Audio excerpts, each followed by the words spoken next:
যারা নতুন অ্যাসাইন হয়েছে তাদের মধ্যে ঘাটতি মেরে থাকা রাষ্ট্র বিরোধী, দেশ বিরোধী একটা চক্র, যারা দেশি বিদেশির এনজিওর দালাল, যারা আমাদের পার্বত্য চট্টগ্রামকে অস্থিতিশীল করতে চায়, পার্বত্য চট্টগ্রামকে বাংলাদেশের মানচিত্র থেকে মুছে ফেলতে চায়, এবং পার্বত্য চট্টগ্রামে যারা একটা অস্থিতিশীল পরিস্থিতি তৈরি করে দেশে ঘোলাটে পরিস্থিতি তৈরি করতে চায়, এই মহলটি কিছু দালাল শ্রেণী এনসিটিভির মধ্যে রয়েছে, যারা সম্পূর্ণ উদ্দেশ্য পরিণত ভাবে এই আদিবাসী শব্দটি নবম দশম শ্রেণীর বাংলা বইতে প্রবেশ করিয়েছে। আজকে আমরা জাতীয় পাঠ্যপুস্তক, জাতীয় শিক্ষাক্রম পাঠ্যপুস্তক বোর্ডের সামনে যে অবস্থান কর্মসূচি, বিক্ষোভ সমাবেশ এবং ঘেরাও কর্মসূচি হাতে নিয়েছি, আপনারা দেখতে পাচ্ছেন আমাদের ব্যানারের মধ্যে একটা শব্দ, একটা পরিভাষার কারণে আমরা গত 8 জানুয়ারি ঢাকা বিশ্ববিদ্যালয়ের সাংবাদিক সমিতিতে একটা সংবাদ সম্মেলন করেছিলাম। সেখানে বিস্তারিত বলেছিলাম যে এবছর 2025 শিক্ষাবর্ষে নবম দশম শ্রেণীর বাংলা দ্বিতীয় পত্র বই, মাদ্রাসা এবং স্কুলের নবম শ্রেণীর নবম দশমের বাংলা দ্বিতীয় পত্র বইতে বইয়ের কভার পেজে শেষে একটা গাছ, একটা ডায়াগ্রাম, একটা পিকচার দেওয়া হয়েছে। সেই পিকচারের মধ্যে অনেকগুলো ধর্মের নাম আছে, পাশাপাশি ওইখানে আরেকটা নতুন ধর্মের নাম দেওয়া আছে, সেই ধর্মের নাম হচ্ছে আদিবাসী। সেখানে এই আদিবাসী শব্দটা তারা নিয়ে এসেছে। আপনারা জানেন আমাদের বাংলাদেশ সংবিধানের 23-এর পথে আছে যে বাংলাদেশে যারা ক্ষুদ্র নৃগোষ্ঠী আছে, ক্ষুদ্র নৃগোষ্ঠী এবং উপজাতি সম্প্রদায় যারা আছে, তাদেরকে কি বলে সম্বোধন করতে হবে এটা বাংলাদেশের মানুষ জানে। বাংলাদেশ সাংবিধানিক একটা বাধ্যবাধকতা আছে, সেখানে সংবিধানের মধ্যে বলা হয়েছে তাদেরকে উপজাতি বলা হয়েছে, সম্প্রদায় বলা হয়েছে, ক্ষুদ্র নৃগোষ্ঠী বলা হয়েছে। একইভাবে বাংলাদেশ সরকারের অনেক প্রজ্ঞাপন রয়েছে, যেখানে বলা হয়েছে পাহাড়ের যেসব উপজাতি কিংবা ক্ষুদ্র নৃগোষ্ঠী আছে তাদেরকে উপজাতি এবং ক্ষুদ্র নৃগোষ্ঠী হিসেবেই সম্বোধন করতে হবে, আদিবাসী নয়। কারণ বাংলাদেশে কোনো আদিবাসী নয়, নেই। বাংলাদেশের আদিবাসী একমাত্র বাঙালিরা, অন্য কেউ না। অবাঙালি সম্প্রদায় যারা আছে প্রত্যেকেই হচ্ছে উপজাতি এবং ক্ষুদ্র নৃগোষ্ঠী।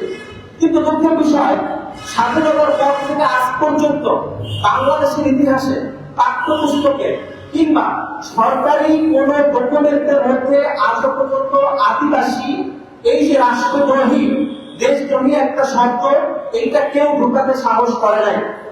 এই বছর অন্তর্বর্তী সরকার আসার পরে নতুন যে আপনার শিক্ষা উপদেষ্টা নিয়োগ হয়েছে এবং তার আন্ডারে এই যে স্বশাসিত প্রতিষ্ঠান জাতীয় শিক্ষাক্রম পাঠ্যপুস্তক বোর্ড, এইখানে যারা নতুন অ্যাসাইন হয়েছে তাদের মধ্যে ঘাটতি মেরে থাকা রাষ্ট্র বিরোধী, দেশ বিরোধী একটা চক্র, যারা দেশি বিদেশির এনজিওর দালাল, যারা আমাদের পার্বত্য চট্টগ্রামকে অস্থিতিশীল করতে চায়, পার্বত্য চট্টগ্রামকে বাংলাদেশের মানচিত্র থেকে মুছে ফেলতে চায়, এবং পার্বত্য চট্টগ্রামে যারা একটা অস্থিতিশীল পরিস্থিতি তৈরি করে দেশে ঘোলাটে পরিস্থিতি তৈরি করতে চায়, এই মহলটি কিছু দালাল শ্রেণী এনসিটিভির মধ্যে রয়েছে, যারা সম্পূর্ণ উদ্দেশ্য পরিণত ভাবে এই আদিবাসী শব্দটি নবম দশম শ্রেণীর বাংলা বইতে প্রবেশ করিয়েছে। আমরা স্টুডেন্ট পাস অথরিটি থেকে তীব্র নিন্দা জানাই। আমরা বলতে চাই, যারা এই শব্দটি ঢুকিয়েছে তাদেরকে অবিলম্বে চিহ্নিত করতে হবে। চিহ্নিত করার পর তাদের বের করে তাদের চাকরি থেকে অপসারণ করতে হবে এবং তাদেরকে রাষ্ট্রদ্রোহী মামলায় সর্বোচ্চ শাস্তি নিশ্চিত করতে হবে। কথা হলো, এই যে আমাদের এত কঠোর কঠোর দাবি, কেন আদিবাসী শব্দ নিয়ে আমাদের এই যে একটা দাবি দেওয়া, কেন? এর কারণ আছে। কারণ হচ্ছে, আপনারা জানেন 1997 সালে তৎকালীন আওয়ামী লীগ সরকার উপজাতিদের সাথে যে একটা চুক্তি করেছিল, পার্বত্য চট্টগ্রাম অশান্তি চুক্তি নামে, যে চুক্তির মাধ্যমে পার্বত্য চট্টগ্রাম অশান্ত হয়েছে, অস্থিতিশীল হয়েছে, শান্তি ফিরে আসে নাই। সেই কথাটা কিন্তু শান্তি চুক্তি করে, কিন্তু সেখানে উপজাতিরা কিন্তু আদিবাসী বলে নাই, উপজাতি বলেছে, উপজাতি লেখা হয়েছে সব ক্ষেত্রেই। কিন্তু 2007 সালের পর থেকে হঠাৎ একটা গোষ্ঠী, একটা মহল, তারা পার্বত্য চট্টগ্রামের ক্ষুদ্র নৃগোষ্ঠীদেরকে উস্কানি দিতে থাকে যে তোমরা দাবি করো তোমরা আদিবাসী। কেন? কারণ 2007 সালে জাতিসংঘ থেকে একটা একটা মানে রেজুলেশন, একটা ডিক্লারেশন পাস হয়, যেটার নাম হচ্ছে the declaration on the indigenous peoples rights নামে। এই ডিক্লারেশনের অনেকগুলো ধারা আছে। এই ডিক্লারেশনের মধ্যে বলা হয়েছে যে যারা আদিবাসী হবে তাদের অনেকগুলো সুপার রাইটস এর কথা বলা হয়েছে।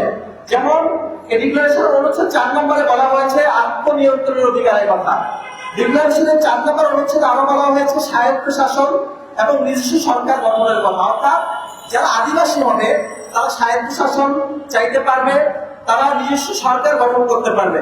একইভাবে ওই অনুচ্ছেদের 6 নম্বর, ওই ডিক্লারেশনের 6 নম্বর অনুচ্ছেদে আছে আলাদা জাতীয়তার অধিকার। অর্থাৎ আমাদের জাতীয়তা যেমন বাংলাদেশি, ঠিক যারা আদিবাসী হবে তাদের আলাদা জাতীয়তা থাকতে পারে।